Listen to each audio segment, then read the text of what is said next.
Welcome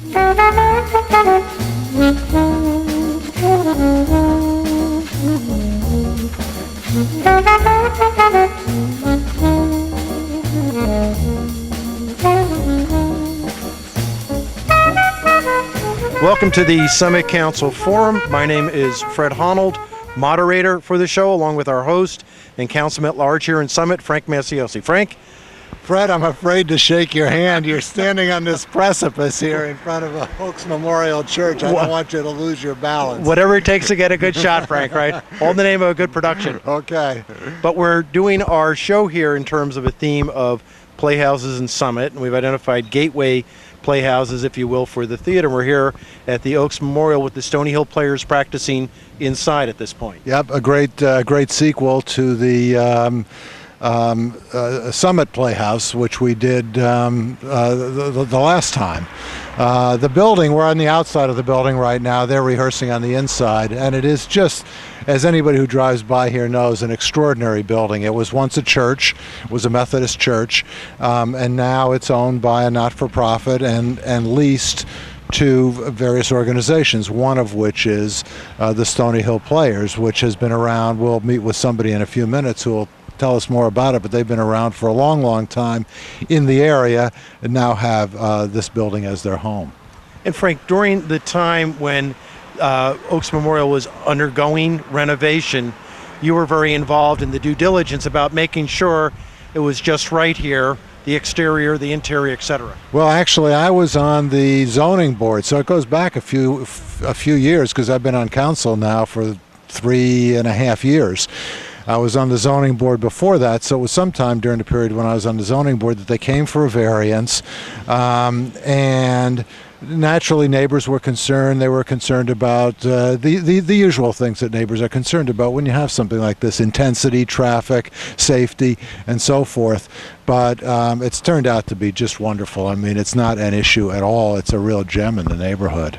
Well, before we go inside, why don't we take a walk outside, get some interesting shots, and we'll go into a talk with the principals inside. Okay, good. And Frank, for our viewers here, we're across the street on Morris Avenue, right on the corner of Morris and Russell. Quite a beautiful exterior, castle look. Your thoughts in terms of the renovation, along with the value of nonprofits that do give back to Summit, because they don't pay taxes in terms of property taxes. Right. Well, the renovation was unquestionably a great success. We'll see in a minute, the stained glass windows on the inside are just spectacular when you look out from inside. They appear to be covered with like a plexiglass or something on the outside, but on the inside they are just magnificent. This, as everyone knows, is one of two theaters in Summit, and they are two of many not-for-profits which really enrich us immensely. You know, some people say, well, not-for-profits don't pay taxes, but the benefits that all of us get from the existence of these not-for-profits is huge. And some people may use the theater, others use Sage, and so on and so forth. The enhancement to the quality of life, I think, is one of the very special things about Summit. Well, with that, let's go inside and we'll take a walk around. Right. Good. Here we are indoors now inside the Oak Center in the lobby. Beautiful lobby here, Frank. You know, in terms of the size, the ceiling that our director here, Mark Wadman, has noticed, the tin ceiling. Most importantly here, we're here with the president of the Stony Hill Players since July of 2003, Randy Parker. Randy, welcome. Great to have you. Glad to be here with you. I'm glad to be here with you. Okay. Tell us a little bit about the history of Stony Hill Players. How long has it been around, and what's it all about? Stony Hill Players was started right after World War II. A group of people living over in the Stony Hill section of Berkeley Heights that were lovers of theater got together and performed little sections of plays in each other's houses.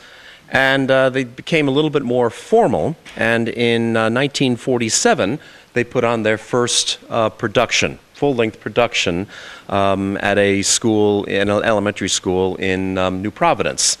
And throughout Stony Hill Players' history, we have been performing in a number of venues in the area of Berkeley Heights, Summit, New Providence, Short Hills, And in our current state of our history, we are back in this wonderfully renovated Oak Center. Now, how long have you been in this beautiful building?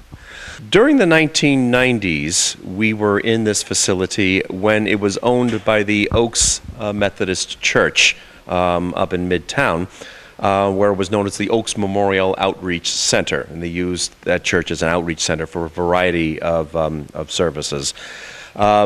And then in 2000, we moved to other facilities. And then in several years ago, the center or the church decided they wanted to sell this property. And a friend of one of our members came by to see one of our productions, opera productions, and she became so interested in this facility, decided that she was represented this foundation, which became the Tiger Barron Foundation. And she decided that she wanted to buy this property and the parts next door with the idea of converting it into a non-profit community center. And they specifically asked that Stony Hill Player be the resident theater company for this center. So now, the performance that you're rehearsing today, is this your first performance since you've moved in here?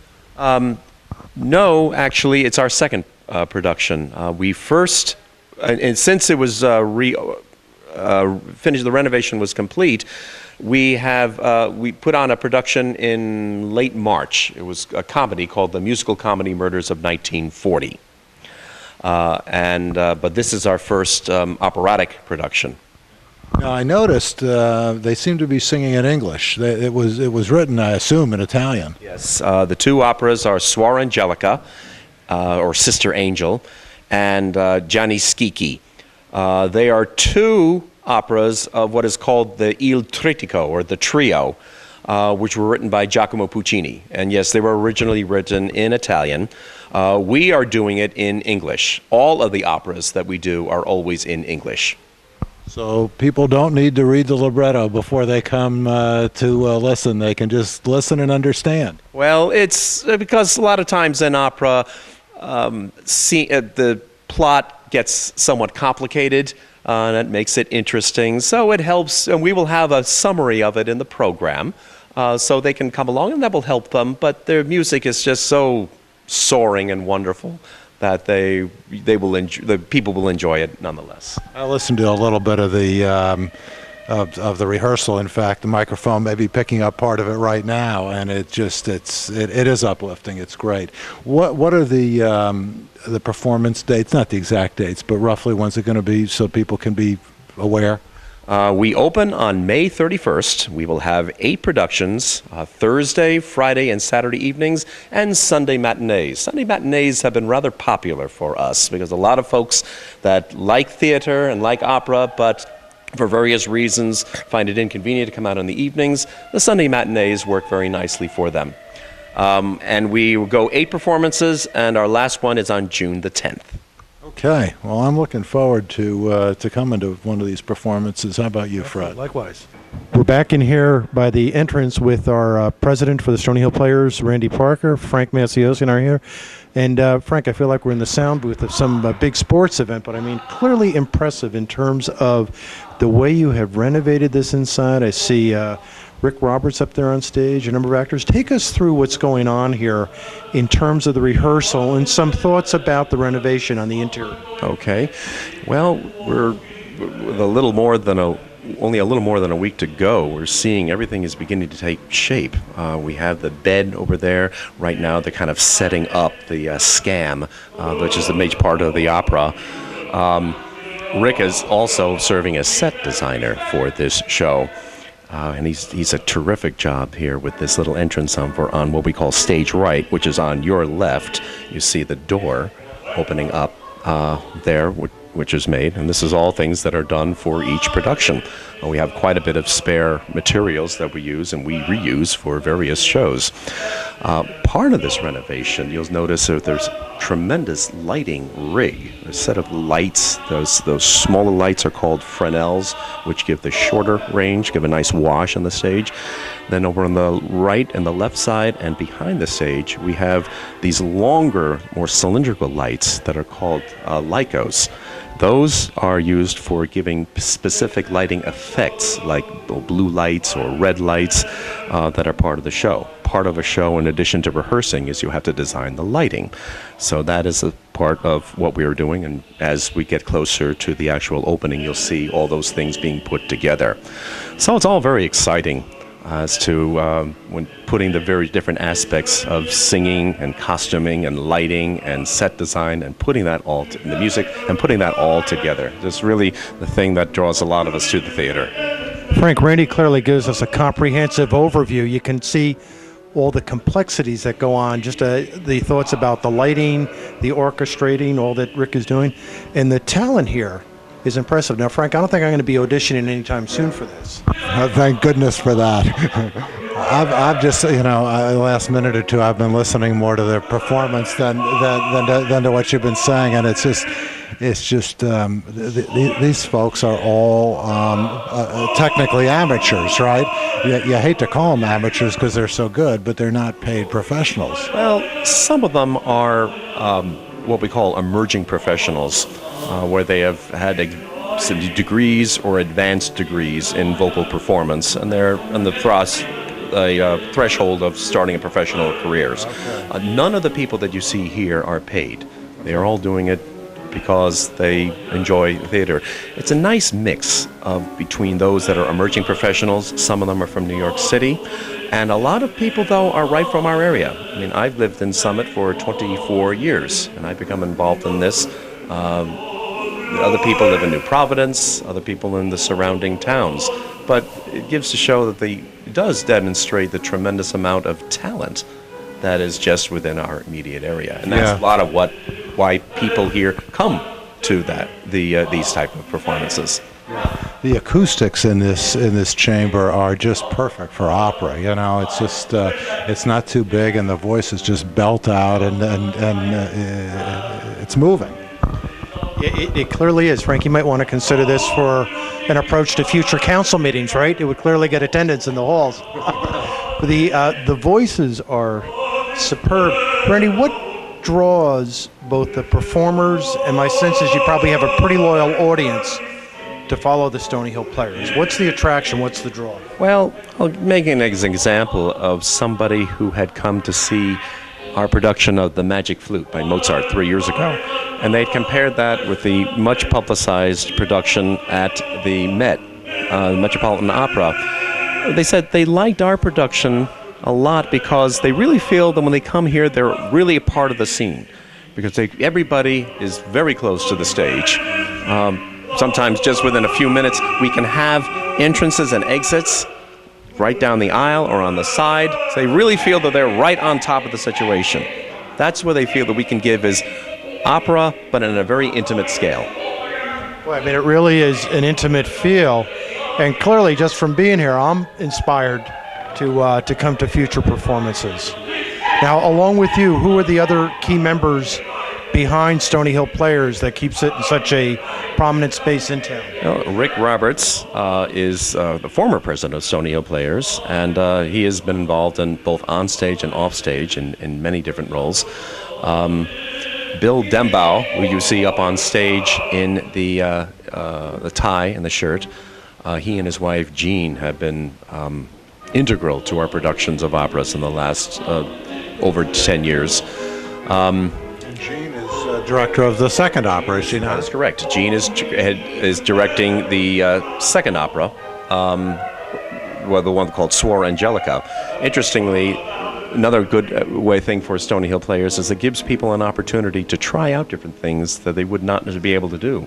For instance, with Rick, this is his first attempt at directing a production. And it's nice to have something where someone can really give some practical application for something important like directing. And just one final thought. How much practice goes in prior to a production? A production's a couple of hours long. I know it runs for days, but how much practice in advance? Typically, we will start about 6 or 7 weeks before the start of a show. Then we rehearse 3 times a week, generally between an hour and a half and 2.5 hours. As we get closer to this opening, the rehearsals will tend to be longer. They'll be more intense as we're putting various things together. But yeah, the people, when they come here, are expected to pay attention.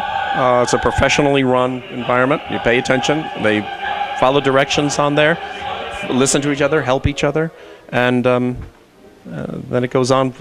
Then we open.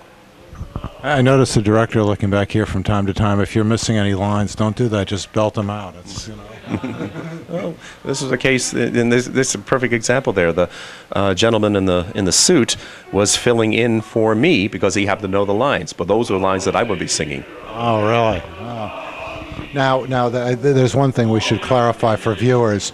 When they perform, they'll have costumes, right? Yes. This rehearsal is just, they're in informal clothing. They're just in street clothes. They're in street clothes right now. We'll be starting at add-on costumes probably the week before we open, in the last few days. That's why they call it dress rehearsal, because we will be in dress.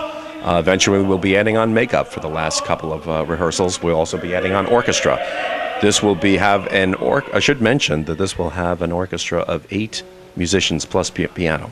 So it's fairly large for our production, but there will be plenty of great music when we're doing the show. Great. We have to be sure to air this before the performances, so people catch it. Very much. And Randy, this is excellent. Thank you so much. Let's go inside and enjoy it for a few minutes. Frank, what's interesting is just the sheer versatility of Randy Parker. A few moments ago, he's talking back here about the theater, about the full production. Out in the lobby, he's talking with us as president of Stony Hill Players, and here he is up on stage in total black on the left-hand side, acting. Yeah. I'm waiting for him to. Here he is. I think he's going to belt out a line or two. We heard him a minute ago, and he's got a great voice. Great voice, a virtuoso here in terms of what's going on. The residence, as you mentioned earlier, inside, the wooden ceilings of the old church, all the walls around. And here we have today simply one piano player. He said an 8-piece orchestra for the main event. Yeah, I wonder where they're going to be. I guess over on the side where the piano is. Yeah, I would guess so, over on that side there and all. You know, when you think about the convenience, are right on Morris Avenue, right on the corner of Morris and Russell, a parking lot if you go down Ashwood, within about 100-foot walking distance, and you get really what is a top-quality New York-style performance here. Yeah, I would love to see families start coming here with their kids, because it's a way to introduce kids to opera without having to go all the way into the city. You know, the City Opera has what they call super titles, which is a translation. But it's all the way in the city. It's a big deal just to go there. Here, half the people in town could walk here, and the fact that it's in English makes it somewhat more understandable. Although not perfectly understandable, it does help to read it beforehand. Well, as I'm thinking through your thoughts here, I believe we at Communities on Cable TV 36 can help here, putting up bulletin boards and maybe a couple of minutes in advance, so people are aware the great performance is going on just around the corner. Absolutely.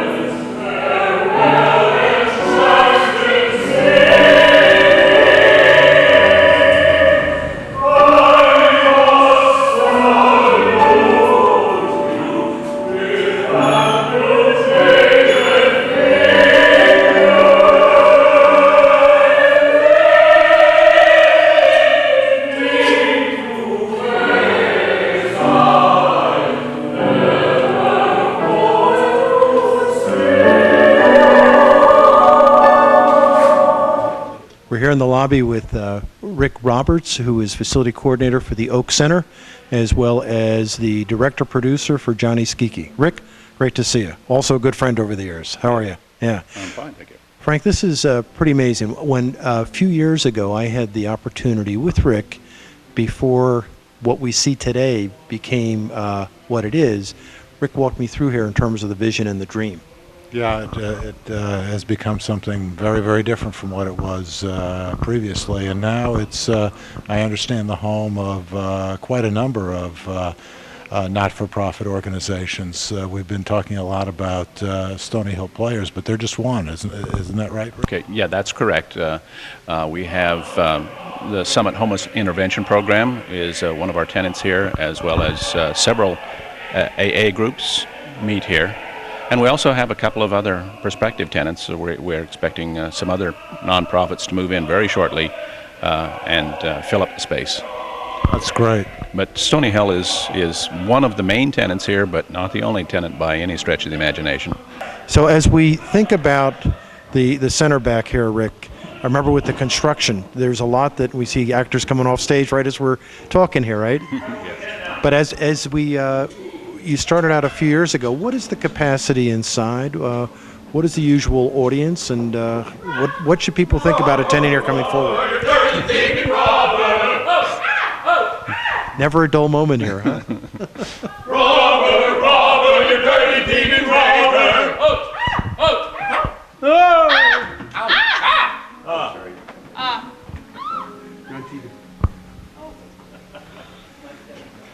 I guess we'll have to say welcome to the Improv. If the director's not going to be with the cast is going to search out the director. Correct.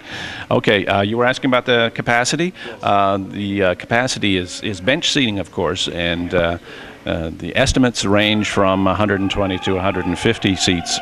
I would say the 150 seats are for fairly skinny people, so Stony Hill is planning on 120 as a full capacity for the auditorium. And what's the easiest way for people to procure tickets for coming to the different shows and just learning about the shows? Websites, phone? Well, right now Stony Hill has a website, and they're the only performance company here, but in the near future the center will have a website itself and will publish events that are coming up on the website. And in the meantime, if people have a question about attending any of the current nonprofits that are here, or even getting a space if they are nonprofit, what's your number and how do they get a hold of you? They should call the center. That number is 908-277-1771. 277-1771. That's a good number. That's one of those executive numbers. That's correct. How are you enjoying being the facility coordinator here, Rick? Oh, it's a great job. Great job. I wouldn't give it up for anything. That's good. Well, Rick, always a pleasure. Frank, this is quite an incredible place here, and I would encourage people from Summit and all the surrounding communities to come here early and often. It is. I hope they do. I finally made it up on stage here, but not to act clearly. But we have a couple of actors here who are not from the area but travel all the way in from Manhattan by train. If you can introduce yourself, please. Yes, my name is Giuseppe Spolatini, and I'm playing Johnny Skiki. My name is Molly Davey, and I'm playing Lauretta. Now, listening to you before, you're clearly top-notch. What draws you here to Summit, to the Stony Hill Players? I had the luxury of working with the Stony Hill Players about 3 years ago when they did the Magic Flute. And when I was asked to do this, I took the opportunity, not only for the great role and great conductor, but they were such a great organization to work with the last time that I would definitely work with them several times over. That's an endorsement. I also was fortunate enough to work with them last year. I played the role of Adele in Deflator Mouse, and I had a wonderful experience and just couldn't wait to get back. What do you think about performing up on this particular stage? I think it's quite conducive to opera. The acoustics are great. It's a nice big stage. I have to be honest, we've often worked with stages a third of the size, so this is quite a nice space to work in. And since the renovations, quite a nice facility for the audience as well. Yeah, it's great. Now, again, I don't hear a twang of a New Jersey accent. Where's your point of origin? Actually, Calgary, Alberta, in fact. Yes, I reside in New York City, but I'm from Canada originally. I'm originally from Pennsylvania, Lock Haven, Pennsylvania. Well, listen, all the best for a great production. Great, All thank you right? so much. Thank you. Appreciate it. Just came through the lobby here, Frank, and we have some of the cast right up on stage. We do. Now, are you a member of the cast? Yes, I am. And what is your role? My role is playing Gerardino. Uh-huh. Very good. And your name? Matthew Ryan. How do you do, Matthew? We saw the rehearsal and it was just wonderful. And you are? My name is Dennis Ryan. I have the Hi, Dennis. I play the role of the lawyer in the show, and I have the proud opportunity to be Matthew's father. Ah, very good, very good. I want to ask you about that later. That's where I went to school. Hi, I'm Bill Demba. I live in New Providence, and my part is Beto. Beto, okay. And now I understand your wife is the director of the other opera. That's right. My wife is the director of Suor Angelica. So the whole family is involved in this. Involved very much. Okay. Hi, my name is Jim Andrews from Basking Ridge, and I play the physician. Okay. I heard you belting out a few bars there. I'm Norm Miller. I'm from Summit. I play Guccio the tailor, and I'm a witness to the will. Okay, great.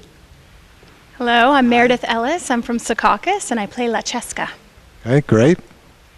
And I'm Willy Falk from Summit, and I play Rinuccio, the nephew of Gianni Schicchi. Okay, and finally? Hi, I am June Ho. I'm from Edgewater. I am playing Nella, the seductress. Well, as you can see, we have all of New Jersey covered here. We have a good representation from Summit, and we have many of the surrounding communities, and it's a wonderful cast and it's a wonderful production. I hope you all come and see it.